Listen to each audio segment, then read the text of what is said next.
Welcome back to Iran Protests Weekly, where we round up the protest rallies of Iran's people against the mullahs regime.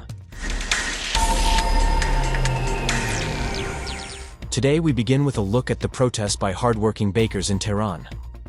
On Saturday, July 12th, Tehran's bakers gathered at the city's Guild's chamber to protest the malfunctioning Nanino system, a government-run platform for managing subsidized bread, as well as unpaid subsidies, high operational costs, and other professional hardships. سه بار چهار بار این پنجمین بار هر سری هم به ما گفتید 2 روز به ما مهلت بدید دور جون شما رو نمیگم و خودم رو میگم اون خر نیست آقای رستگار من بهش امید حرف شما رئیس اتاق اصناف بودید. These bakers, who are essential to people's daily lives, loudly declared that they can no longer endure these conditions and demand an end to the plundering of their most basic rights. On Sunday, they raised their voices in protest again, gathering in front of the regime's Ministry of Interior in Tehran. This protest showed that bakers are not only seeking their own rights, but are also voicing the frustrations of a populace exhausted by the government's failed policies.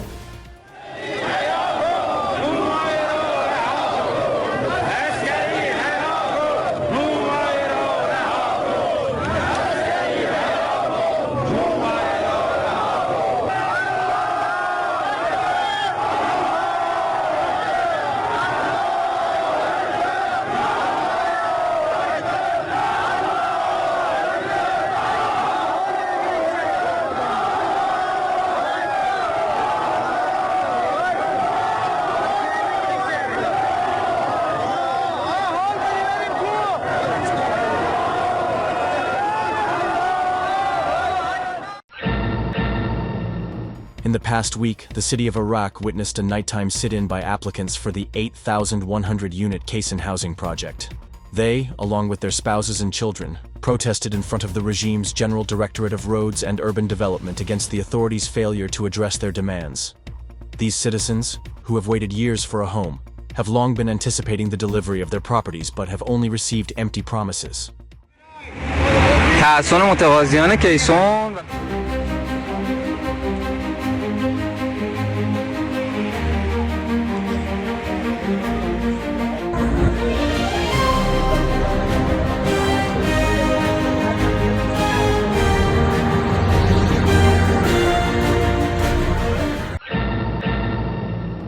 On Monday, July 14th, a group of customers of the Saipa Automotive Company gathered in front of the company's office to protest long delays in vehicle delivery and the uncertainty they and their families face.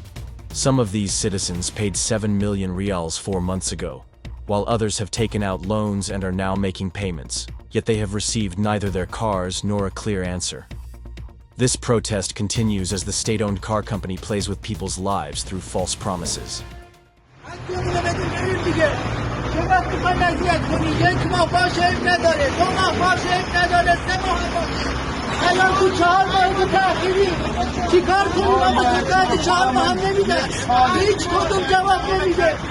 آقا هیچ کدوم مدیر عامل بیاد بگه آقا من میدیم دیگه چند میخوام بدیم پس چه شدیم هم ما گرفتیم هم گرد گرفتیم آقا چیکار کنیم آقا در روز حاکم نمیتونه بگه در روز حاکم گل بگیم پس ما بازی بزن نمیتونیم بازی بزن آقا خسته شدیم خواهد ما میخوایم اینجا هی بریم بیاد هر وقت اومدیم آقا یه تویینی کردن یه چیزی گفتن آقا ما مسخرتون نیستیم 8 میلیون پول دادیم چیزی نیست که یه تومن جمع کرد شما که آقا باز شما چیزی نیست باز ما خیلیه به خدا باز که 1000 تومنش زحمت کشیدیم. In the past week, the city of Birjand saw a similar protest. On Saturday, July 12th, a large number of applicants for the National Housing Project held a protest march, voicing their anger over the non-delivery of homes for which they had already paid. Once again, the people have paid, but there is no sign of housing delivery. In Birjand, a significant number of these citizens who paid for their homes have now also spent their rental deposit money and must pay higher rent because they used their deposits to buy the new homes.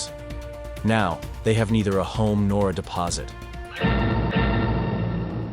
On Sunday, July 13th, retirees in Rasht gathered to protest the clerical regime's plundering policies.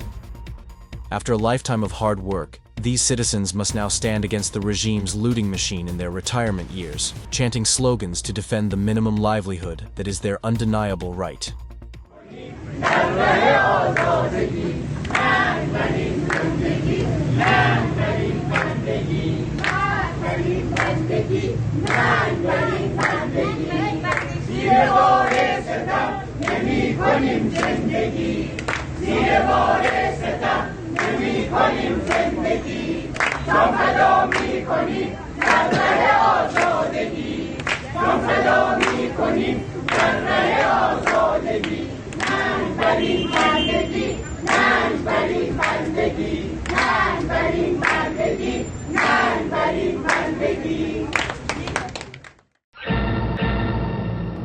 In Isfahan province, after years of fruitless waiting for a hospital to be built, the people of Alavijeh took matters into their own hands.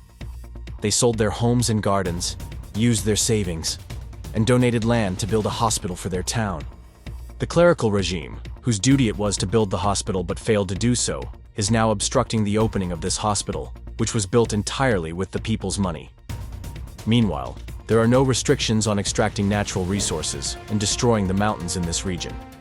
هزار درد داریم باید بریم اصفهان نمیتونیم بریم اصفهان نمیتونیم بریم ده حقام کجا بریم نمیتونیم ما یه پیر زنی هیچ جا نمیتونیم بریم میتونیم بیاد واسه در موقع علویجه موقع اینم دکتر رانی هرچی داشتیم و نداشتیم دادیم برای تمامی باقامونا خونه هامونا همه را که ارسی بچه هامون بود دادیم تکیه بیمارستان ساختیم که هم خودمون استفاده کنیم هم نسلی در آیندهمون استفاده کنیم آخه ما فردا جوابی نسلی در آیندهمون چی وجود بدارن قوا ما را میبرن خب فردا نسلی ما در آینده همینجور که ما به اون نسلی که اینجور مقلمی بدن باشون مبارزه میکردیم نمیذاشتیم تو شهرمون بیان با قریب همینجور هم نسل آینده ما فردا چی به ما میگم که چطور شما اینقدر بیارده بود تا قوا به این قشنگی دونا بردن چطور شما این نسل نشستی تا قوا دونا بردن عکسی قوار میبینن آب ما لعنت بر ما میفرستن درست میگی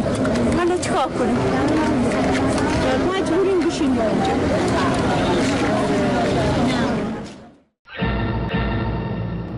On Sunday, July 13th, staff at the Iranshahr University of Medical Sciences also held a rally to protest 3 months of unpaid wages and the lack of official employment contracts.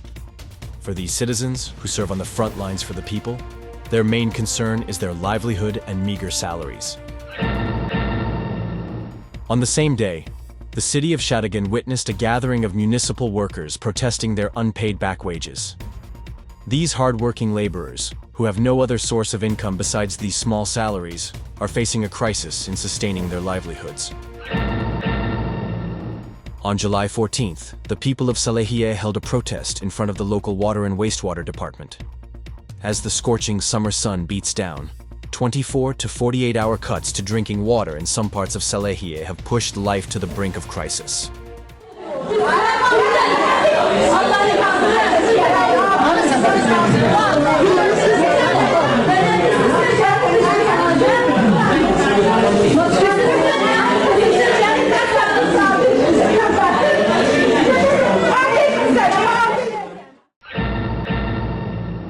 This concludes this week's edition of Iran Protests. We hope we have been able to reflect some of the voices of the Iranian people's protests.